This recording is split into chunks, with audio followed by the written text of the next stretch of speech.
Why does Hollywood continue depicting ancient Egyptians as Europeans, finding the goal and purpose of it?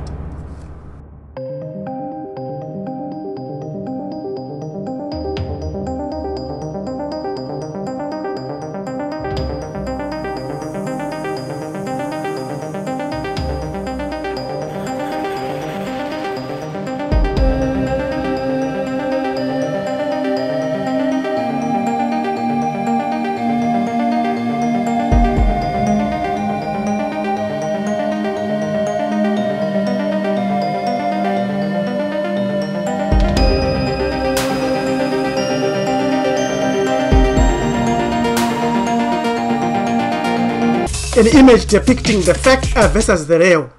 This is the making of the movie, and you can see that they are constructing a new Ramesses, and this is the real image or real images of Ramesses found in Abu Simbel in ancient Egypt. You can see the difference there. Why is ancient Egypt so attractive? Because of the practical needs that ancient Africans, ancient Egyptians first, they developed many new inventions. A number system, geometry, a math that allowed them to have engineers who would go ahead and build structures and tools. And also ancient Egyptians created the early calendar, writing system. They also created the watch, time keeping, and everything else that we enjoy today in terms of health. They were also involved in medicine, which was very advanced, and they had a strong understanding of the human body and were able to treat broken bones, had medicine for wounds and fevers, and were effective surgical procedures. They also made cosmetics and makeup. Since they first invented eye makeup as far back as 4000 before Common Era, it has never gone out of style. Show me a product from anybody which has a long life like that, and then I'll respect that group of people. Even more impressive, some cosmetically minded cultures are still copying the same formulas and making millions of dollars using ancient Egyptian eye makeup. This is an image of the greatest human achievement ever found on earth, the Sphinx and the pyramid. The Sphinx was built about 800,000 years ago. So the pyramid, no one else, no other place elsewhere other than the places that black people dominated can depict pyramids. Africa, as well as Egypt, has seen too many invasions by invaders. You can see here the history of Egypt. Egyptian culture has been influenced and affected by the Persians, the Greeks, the Romans, and the British and the French. Persians conquered Egypt in 525 before Common Era. Alexander the Greek conquered Egypt in 332 before Common Era. Egypt came under Roman rule in 31 before Common Era. So for 300 so years, it was ruled by the Greeks.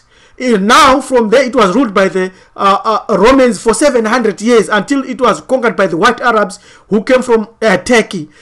Also, the Ottoman Empire established Egypt and its rule in 1717 after Common Era. Napoleon Bonaparte invaded Egypt in 1798 and destroyed a lot, destroyed the nose on the Sphinx, and did a lot of damage there. It's in history, it's recorded. And the British troops took over control from Egypt in 1882, and Egypt became a British protectorate. That's how we find all Egyptian scholars going there to study and come up with invention and the seeding of industrial revolution in Europe. Why European actors are always chosen for queens and kings? You can see there, that is Cleopatra, Elizabeth Taylor acting Cleopatra, and Cissy DeMille's movie, The Ten Commandments. Is this the truth?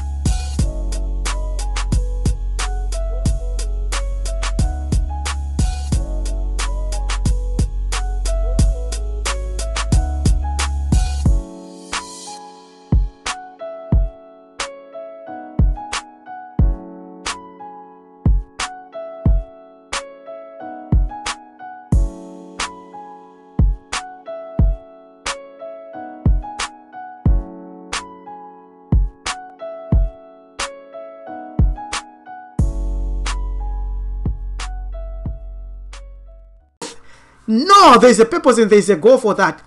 Hollywood does not easily embrace diversity. Its casting speaks volumes. Why?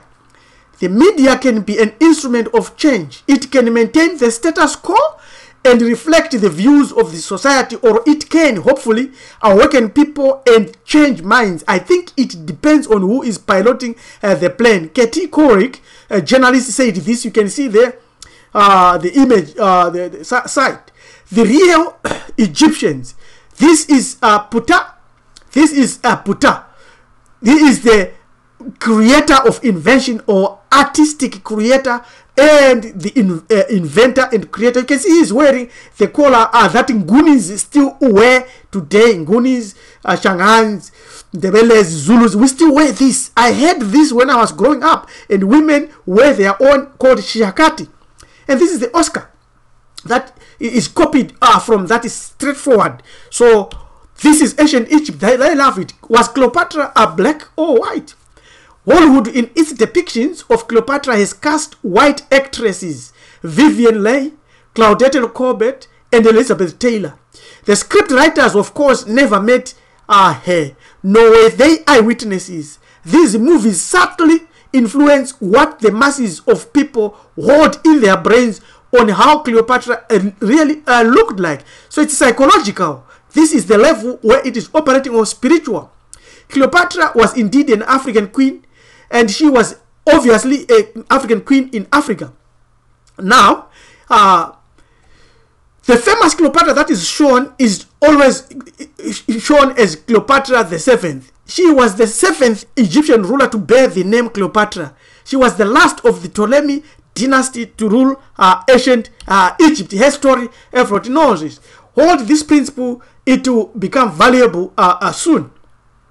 It will answer why Hollywood is poised to continue with its casting. We have already given an answer from the journalist Coiler. Now, Cleopatra was a true strategist. She believed that she was the reincarnation of the goddess Isis. Thus, she was an actual goddess. That's her belief. It was strong to such an extent that she had portraits and sculptures made to reflect her as the goddesses. This is the principle.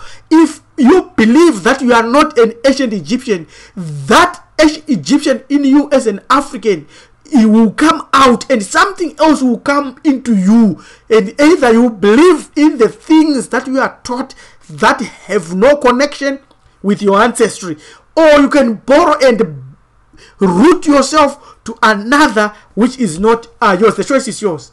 Testimony of classical Greek and Roman historians. Virtually all early Latin eyewitnesses describe the ancient Egyptians as black-skinned with woolly hair.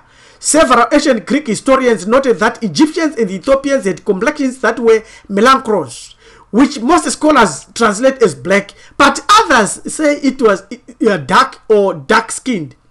When Europeans journeyed to Africa, they had a big problem. They found the truth staring them in their faces, and the truth did not look and become what they wanted. So what they did, they attacked statues and icons. You can see they destroyed the noses of ancient queens and kings. Why would they do that? If they are their own people, some of them they repainted and started to build up denials of what they found there. This is the African timeline, which is the only timeline that we have that depicts a date going 3,000 years BCE to infinity. Hence, we say the Sphinx was built 800,000 years before Common Era. Now you can see all these kingdoms. The ancient early dynastic kingdom, there's pre-dynastic kingdom, there's old kingdom, there's middle kingdom, there's new kingdom, there's Libyan kingdom, and late Persian, Greek, and Roman, where Cleopatra and Ptolemy come here. So this is what the scholars have given us as the Egyptian history timeline, but we have got the pre-dynastic history timeline that goes right deep into sub-Saharan Africa, where the ancient Egyptians came from.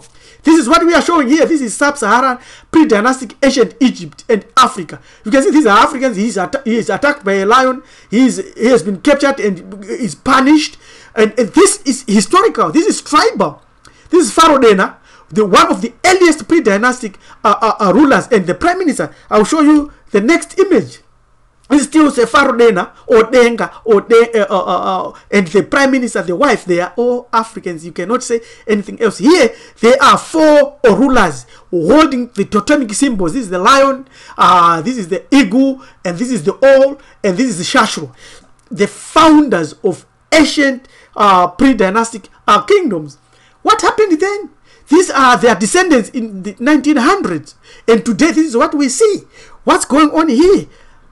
What is going on here is that Hollywood, since it is coy on black actors, it depicts and mimics what is going on in the minds of the people that are running this world today. It's actually quite simple. Ancient Egypt is the only astonishing, amazing civilization from age-old ancient times. It is therefore a sign and a reality of race accomplishment, triumph, and knowledge.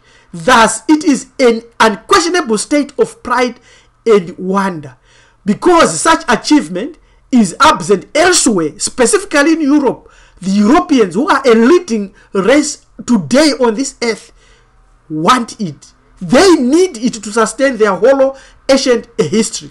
Egypt is in East Africa, populated today by white Arabs from Turkey. Secondly, Hollywood is in the business of making money. It is not in the business of truth. That is what we must understand. It is also there to feed the appetite of its audience, the American public. It is a business model, not a truth filmmaker.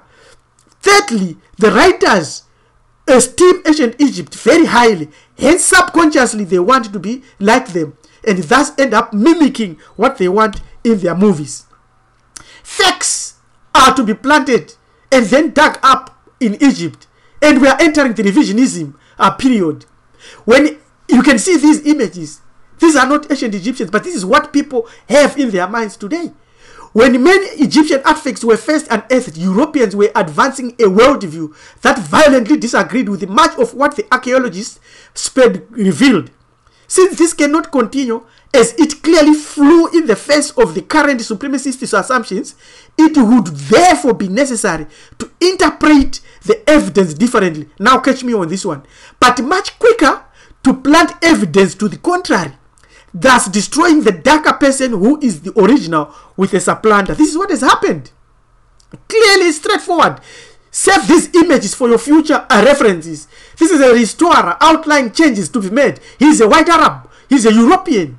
This is the European image of King Tut. They actually tell you the new face of King Tutankhamen. It's not Tutankhamen is wrong. This is wrong.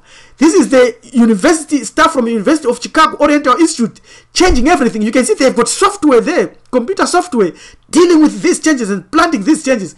And you have people, black people, lapping this and saying, yeah, the Egyptians were not black, they were white. Here are the images. But I've shown you where the change has been made.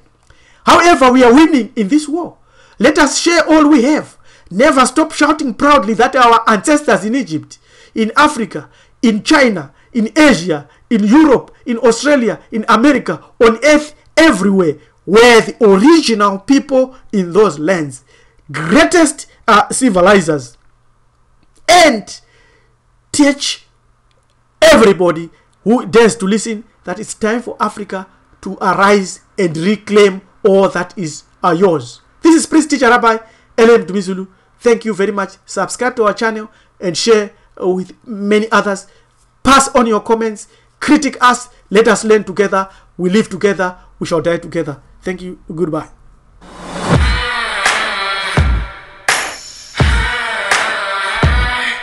Audio